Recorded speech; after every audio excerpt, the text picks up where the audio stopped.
Here's a story. You're one of the most talented dancers in your city. Everybody comes out to see you. You start to feel God slowly telling you to stop stripping. One night, after drinking, you leave the club early. On your way back home, you get into a car accident.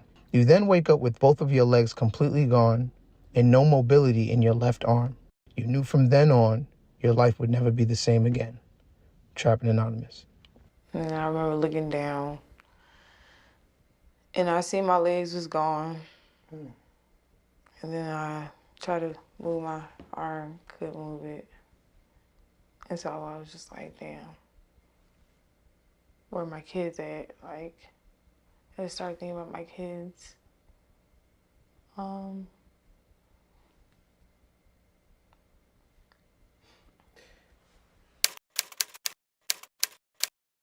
What's good? My name is Chris Styles, Trapping Anonymous. Welcome back. Thank you for everybody that's been supporting, keeping the movement moving. We really do appreciate you for supporting Trapping Anonymous, keeping us viral.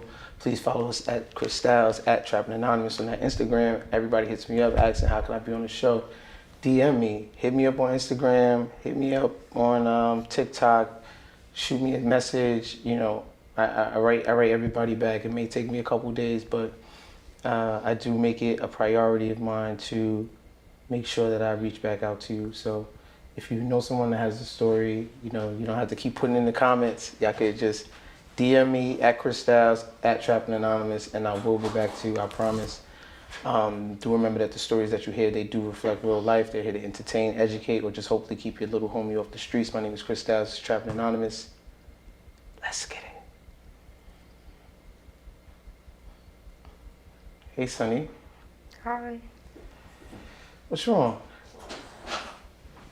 I've never, this is a first for me.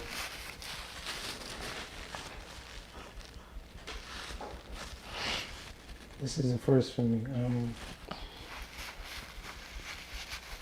How you feeling? I don't know, we about to find out. About to find out. Okay, so what's your name and why is your story important? My name is Solid Sunny. My story is important because it can happen to anybody, but I think the way it happened, it could be underestimated because I don't know, maybe it's more people like me, they just don't come out. But Bring me back to that night. I dropped my kids off. Before that I went to church and dropped my kids off. No matter of fact, no, I dropped my kids off first. And like earlier that day, I went to church. Because I went by myself. And I like walked out or whatever. I remember going home, just like real angry. And just like, damn, I don't even want to go to the club.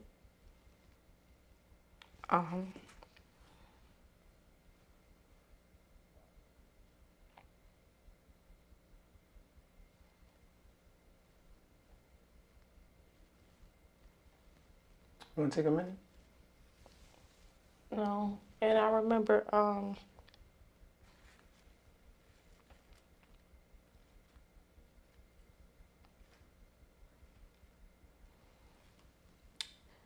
going to the liquor store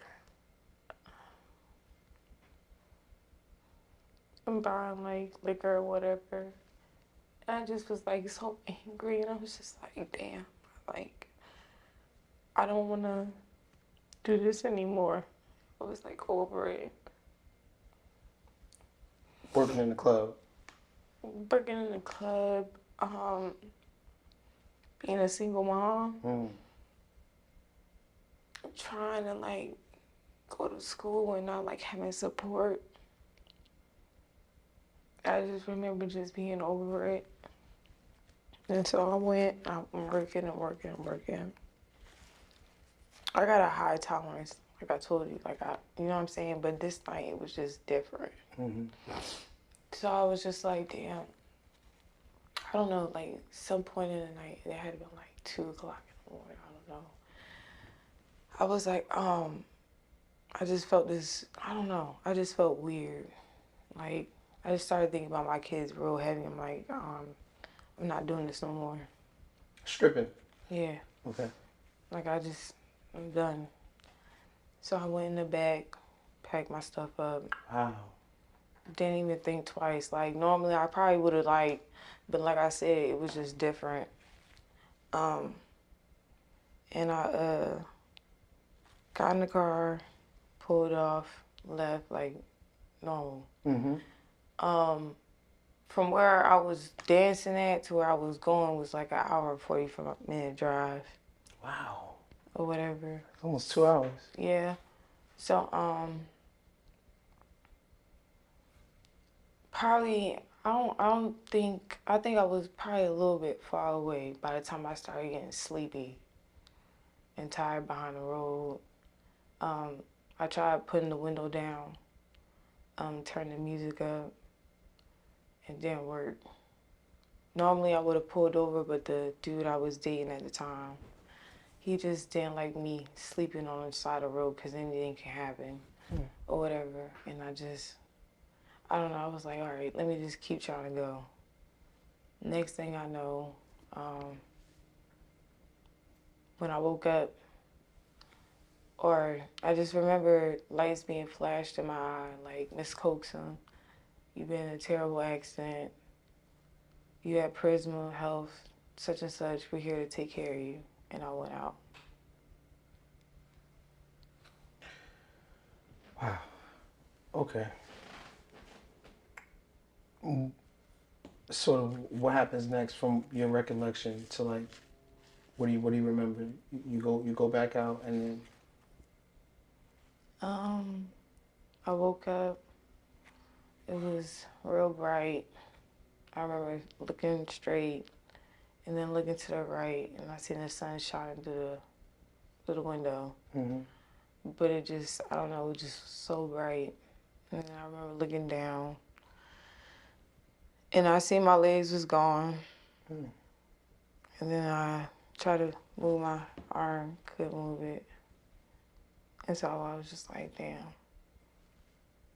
where are my kids at? Like, I just started thinking about my kids.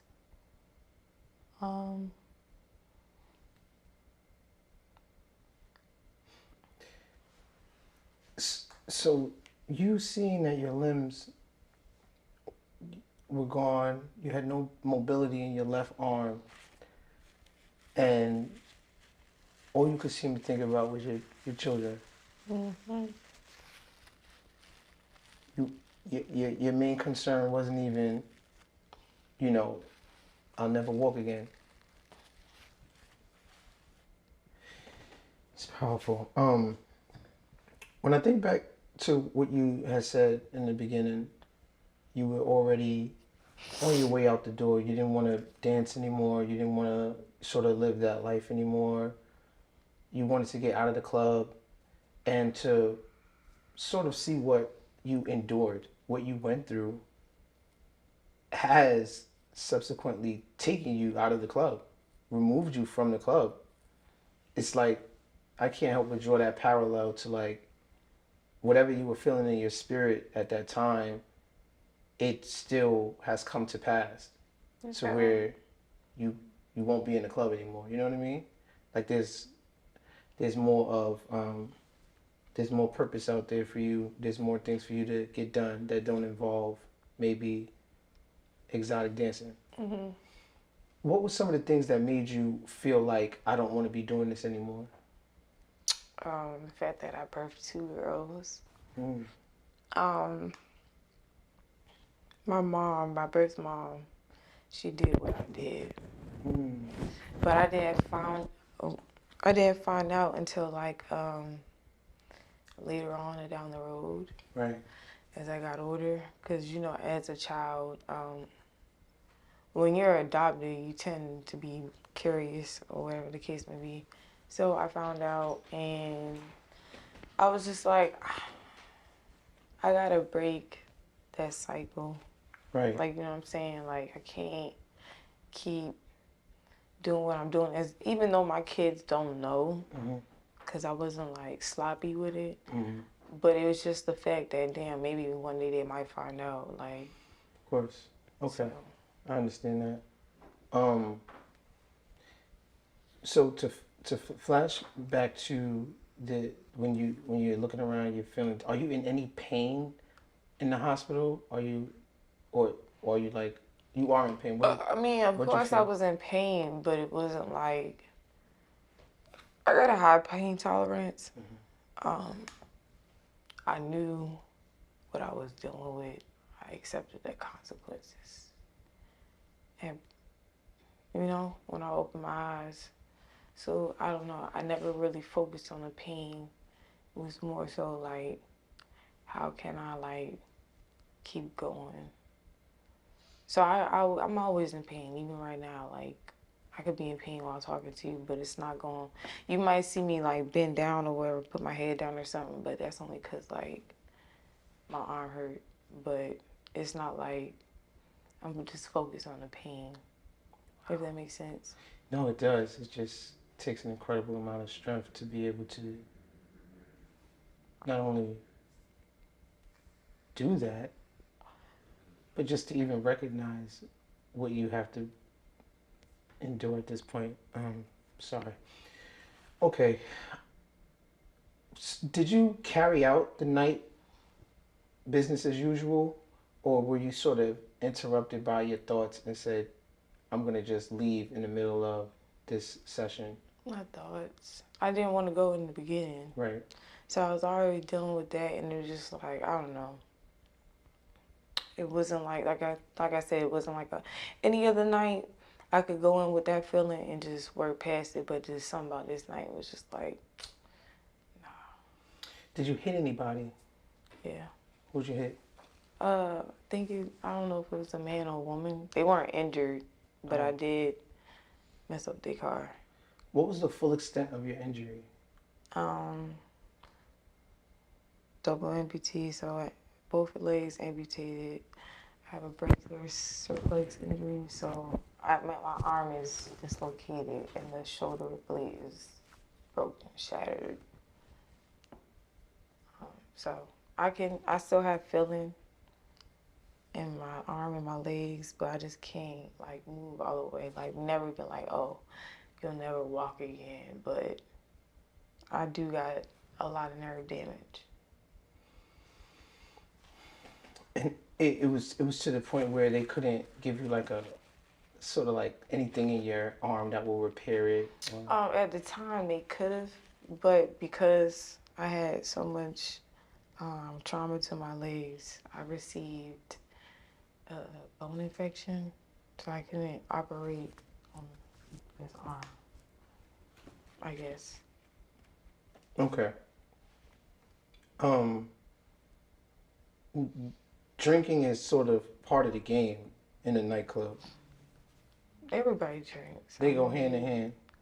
The customers drink, the dancers drink, Everybody drinks. bartenders drink, Yeah. everybody drinks. Everybody drinks. So that being sort The of only people you're not gonna see drinking is like security right, or management. right. They're not gonna drink, but everybody else drink. And I say that because how long have you been? How long were you dancing? My 18th birthday, so 18 after 18, a little bit after 18. So how many years? From 18 to 26. Okay. So about 10 years. 18 to 26 is not 10 years, is it? Almost going on. Oh, probably. Itching it. Yeah, sorry, my math is off right now. Okay, so almost 10 years, you're dancing. Let's be real, you're drinking most nights. Mm-hmm. You're drinking and driving most nights. I started drinking at 15. So this was common. Yeah, like the way I got home, my first night really getting fucked up was by a drunk driver.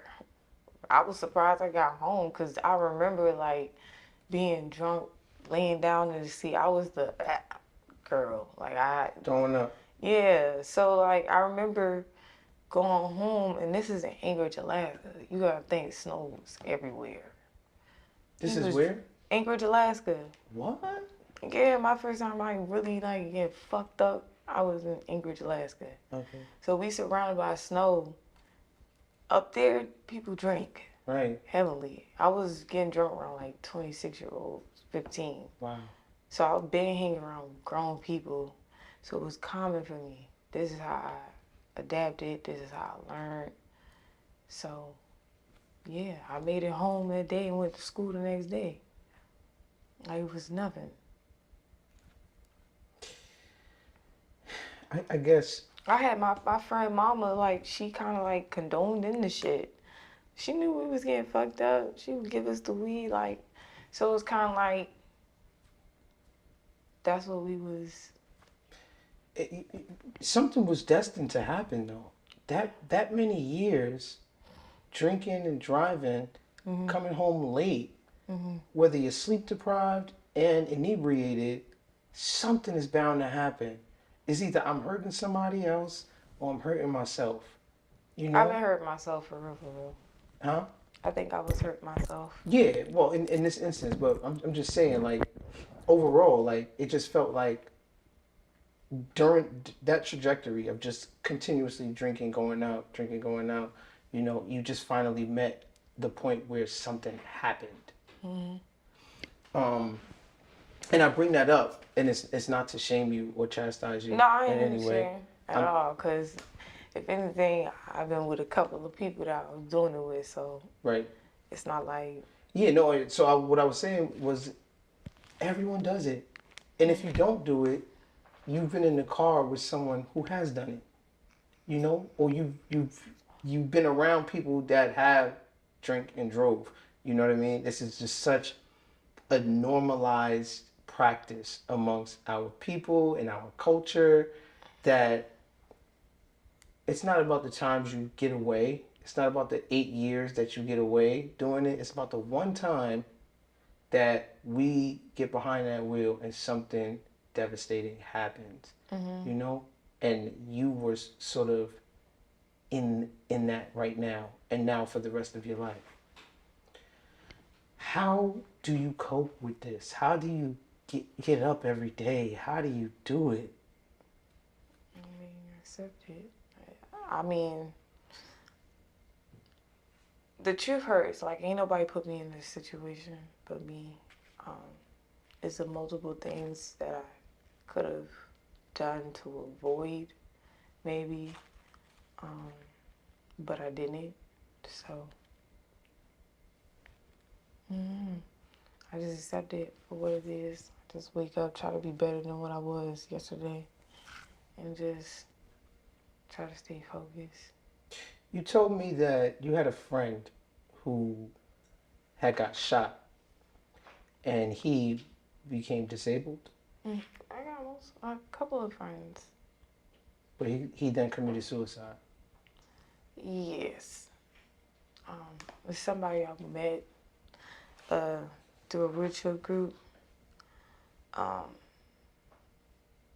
what I was told, he was shot, and he was taking, you know, like we're prescribed pain pills. You know what I'm saying? So that shit can get addicting. I had already knew firsthand, like that's why I don't take pain pills like that. That shit can get addicting. So I don't know. It's real hard to live in a wheelchair lifestyle. It's not easy. It's not you wake up every day and da-da-da. No, you got to deal with it spiritually, mentally, physically. It's not just a. And some people think like.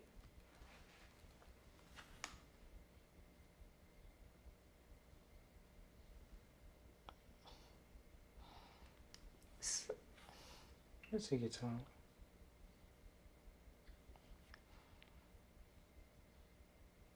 Some people think it's like, you know what I'm saying? Like people think it can't happen to them, but You know what I'm saying? This is like, this ain't expected. None of the stuff that happens to anybody, people like me, anybody that's in a wheelchair. I mean, some people born like this. It's just people like me. You never think it can happen to you. And some people can't grasp that. Some people can't, you feel me? And unfortunately, he couldn't grasp it. You know what I'm saying? Um, it's sad because, you know, um, I don't know. You can. There's a lot of people that get in disabilities, get in a disabled body and keep going and keep flourishing, keep, you know what I'm saying, tackling goals, but some people it's just hard. So, yeah. What was sort of the hardest day for you, if you could remember, after the accident? What was? Not being able to see my kids, not being able to be with my kids immediately. Who took your kids? Um, at the time of my accident, my kids were with my baby daddy's mother. Um, she didn't want to get my kids back. Wow. Because I guess she already knew, like, what time it was. Mm-hmm. Once I get my kids back, it's a wrap. I'm gone. You know, my mama and daddy stay in Atlanta. My daddy coming for me, and he coming for my kids. So she already knew, like, she wasn't going to see her grandkids for a minute unless I bring them up there. Where did this accident happen at? South Carolina, Columbia. South Carolina. A little bit, yeah. So there is a relationship with your dad. I know you mentioned that you were adopted. My adopted dad. Oh, your adopted dad. Mm-hmm. Okay. I have his last name. Oh, okay. So what was sort of your upbringing like?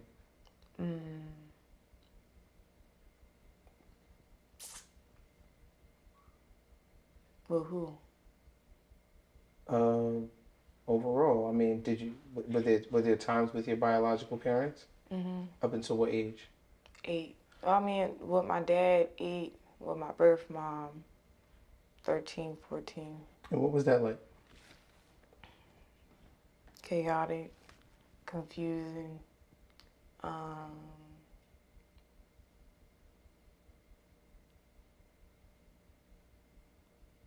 painful. Why do you say painful?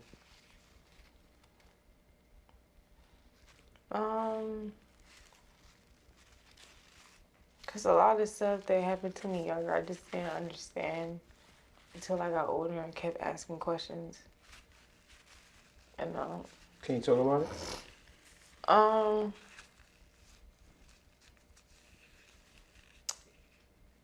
Well, from birth, my mama didn't want me.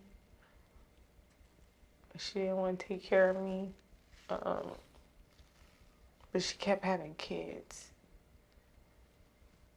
and leaving them behind. And then, like, the same people that adopted her adopted me. So it's like family. I know some people can relate, but she kept coming back for help. They kept helping her.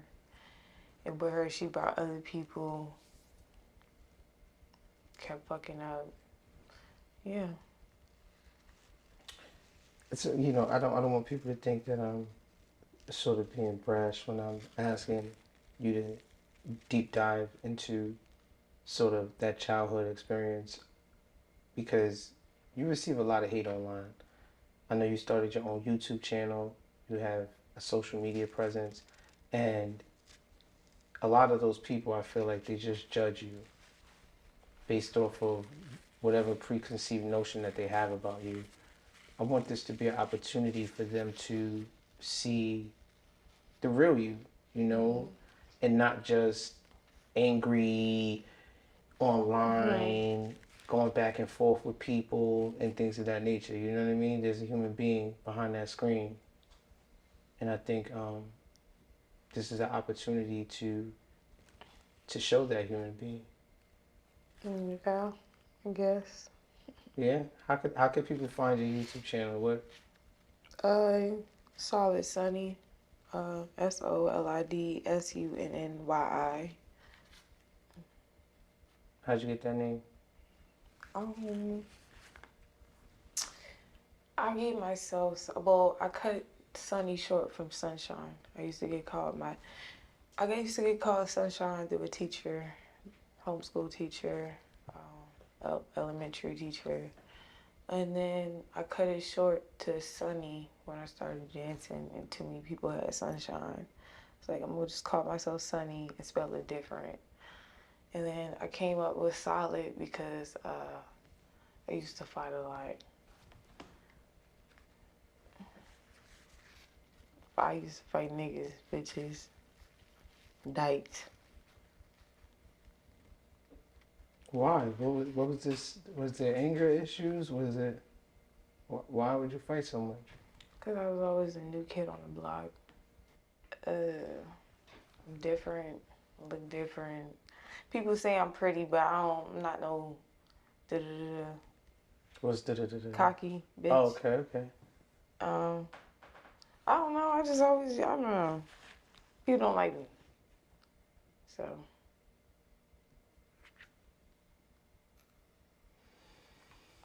After your accident, did you feel like people started to treat you differently? Maybe friends, maybe family, maybe guys you dealt with?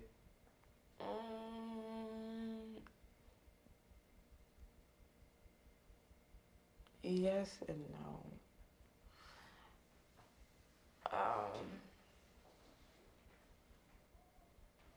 If they did act funny, it's because they didn't know how to deal with what I got going on, which is understandable.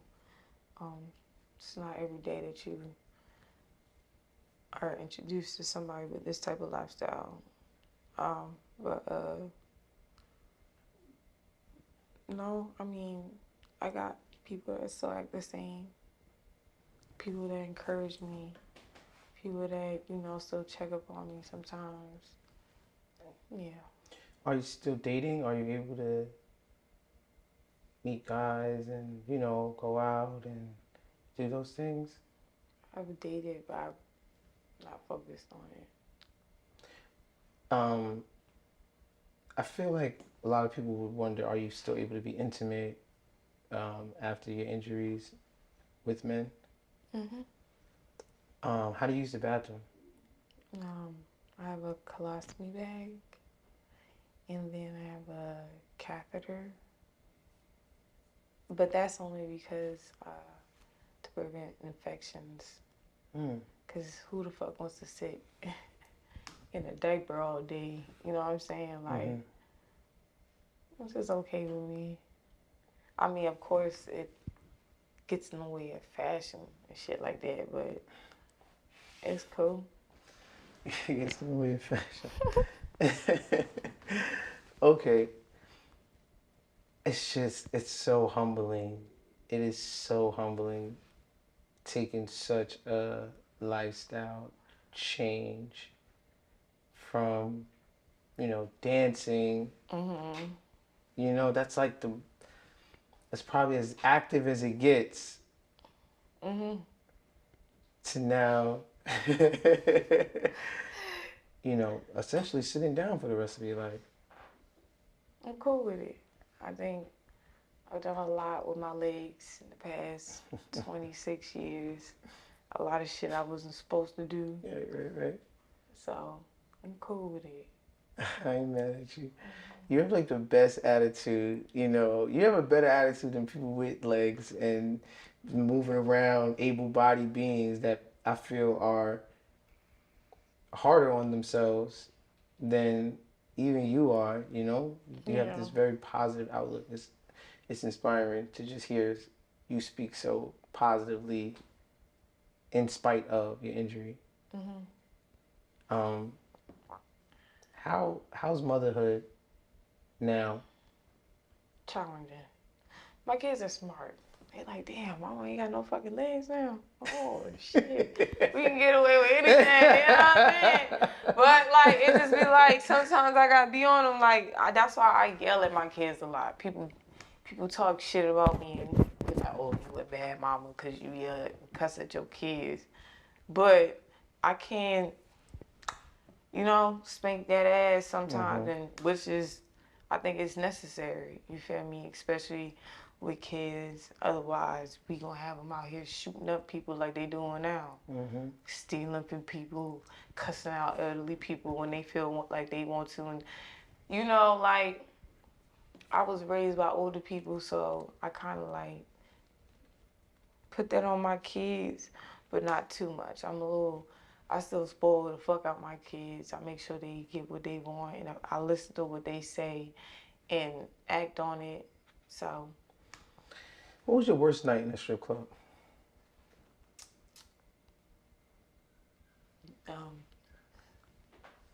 Getting jumped by Bloods.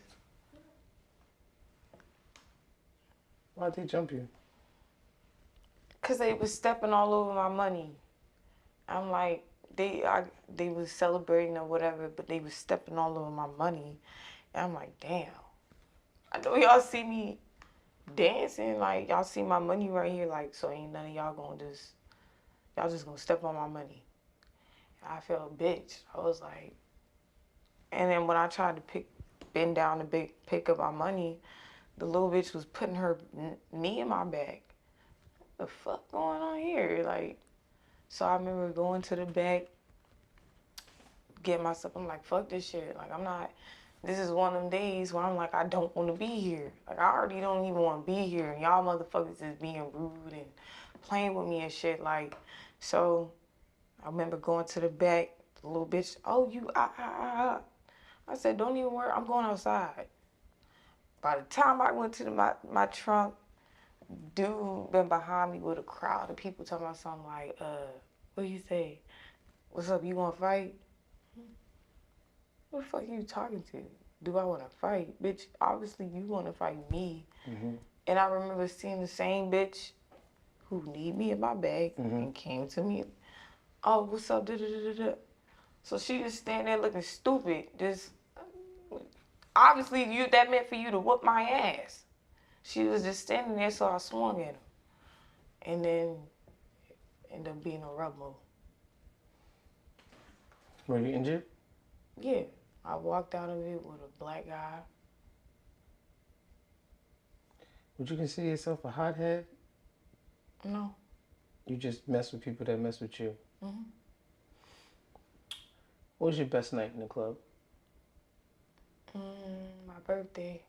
My 26th birthday. Yeah. What made it so good? All the homies pulled up.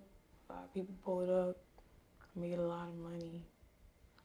I ain't never had like a birthday celebration like that growing up and stuff like that. So just like, and it was significant because the year before I even had my accident. That's the last birthday I really remember like turning up with. So. Was there an exit strategy for you? Was there an exit plan? Or did you feel like you'd be doing this for a long time? No, I was trying to be a barber. I was in school for barbering. I was supposed to graduate the month after, or December 2021. My accident was October 2021. So I was trying to be a barber. This may sound like an odd question, but like, what does it feel like to like not have any legs? Like, does it like? Do you still feel like you could still walk, or does it just feel like nothing's there, or like? Nah, I feel like I'm capable of doing anything I put my mind to. Wow. Right, but it's just the matter of taking those baby steps to being able to do it again. And my pride get in the way sometimes, especially when it comes to asking for help. So it's whatever you make it to be. Because you could get like prosthetics, or you ain't doing all that. I feel like if God wanted me to have legs, I still have my legs. Like, I'm just not with the whole. That shit look painful when you gotta stand on them shit. Like, that shit don't even look normal. Can you still drive? Yeah, I mean, I know everybody be like, oh, but you can't move your left arm. I can still be able to drive. It's just a matter of me taking those adaptive driving courses. Mm-hmm. I already had a DUI previously. Somebody accident, suspended license, driving without insurance. But for like a couple of years, like 2-3 years, I was paying like $1,000 over in insurance. I got tired of that shit. My insurance was high as fuck. Oh yeah, my insurance was like 1,000, probably like 1,200 to 1,500. Yeah, nobody wanted you to drive.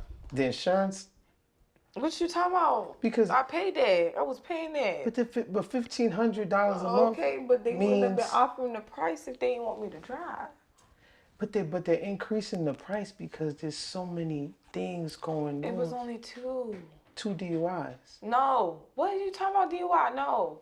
The first time I got hit with driving over 35 in the school zone. Second time, I just so happened, I don't know, I was driving with my military friends. They had me driving. I've been on the whole opposite side of the highway. I don't know how the fuck the swerve, like, you know the two-way highway? This in North Carolina. Like, the nigga been on the whole other side. I've been on this side. By the time he get behind me, I know I slowed down. I was about at least like 45, 48, whatever. The nigga been behind me and he been like, he basically hit me with speeding. I got a couple of speeding tickets. Yeah, I might be heavy behind the wheel. I don't care. Okay. Okay. Besides the obvious, how has your life changed? I can't. What's something that maybe you didn't expect or we wouldn't expect to have changed about your life that you would say is different?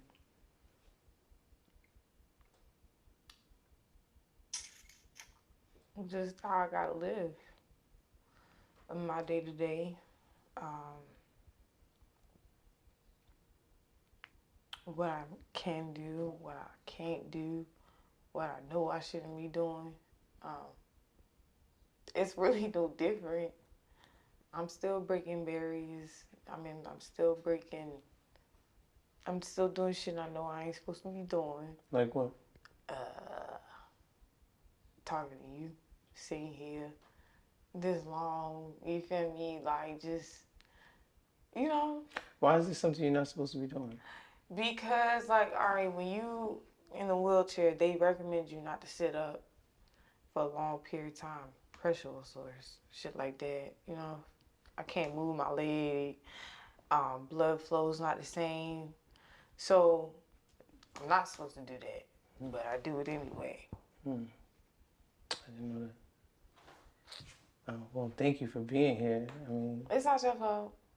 but I am grateful that that you are here. I remember asking, do you think men like sort of fetishize over you?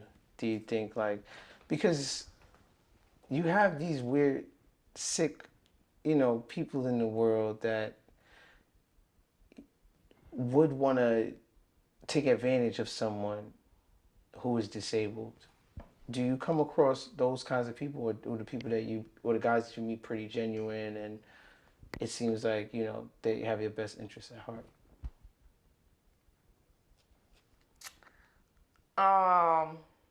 It don't look no different from how it would look if I had my legs. These niggas is still whole ass niggas. These niggas still dirt bags, ain't shit. You know what I'm saying? Sex is sex. Don't matter if people be like fetish, and I'm just like, I thought it was just a preference. Like, motherfuckers, you know, because everybody got their own preference, naturally, right? So when people throw out the word fetish, it just be like, what, I'm fucking with a weirdo? Like, niggas, only weird niggas like me or something? What you trying to say? So, I don't know. Besides this incident, what do you think was the wildest thing that happened to you in your life?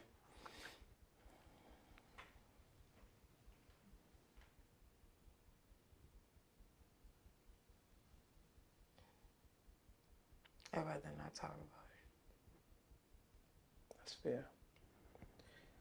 That is fair. What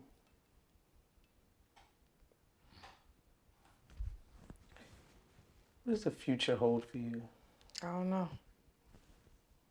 What do you see yourself doing? How do you get money now? What do you like? Where do you work? Do you have a job? What do you like? Social Security. Shout out to Social Security. YouTube. I'm trying to do YouTube, but you know, people be striking me and trying to like hate on me and shit like that. So I don't know how long that's going to happen. I don't know. I'm just going with the flow. I'm doing what I can do. I do want to start a business. I want to start a clothing line for amputees. You know, work with Nike or something like that. Strictly for amputees like me, like, you know, the perfect setup, the perfect size, length, stuff like that. But, you know, I don't know. Damn, I probably shouldn't even said that because I really feel like that's $1 million business. You be sleeping on that, but. Okay. How did your boyfriend feel about you? Who? How did your boyfriend? What? At the time Okay. when you had a boyfriend, Right. Yeah, how did he feel about you stripping at that time? How did They he met me in the strip club, Oh. but eventually, not my baby daddy, but he knew what I was doing. Okay. Everybody knew what I was doing, and so like they was cool with it at first, but then I don't know.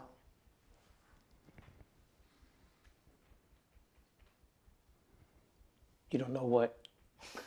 I don't know what happened. I don't know. Like Okay.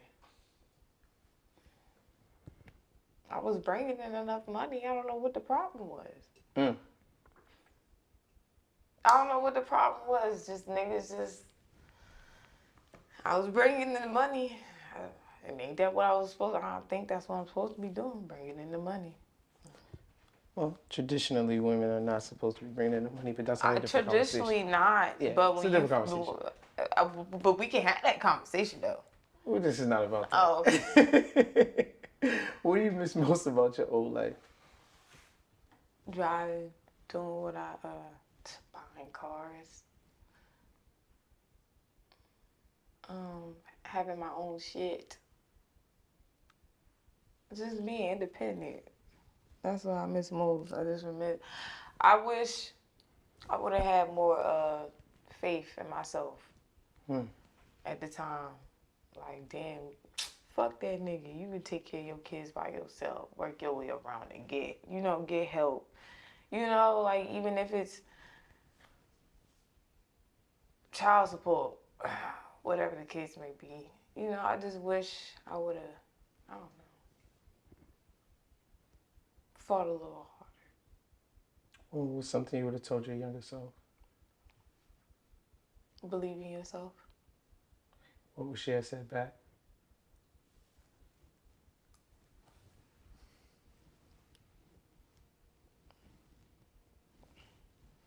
I don't know. I always doubt myself. I got a problem with doubting myself and underestimate what I can't do.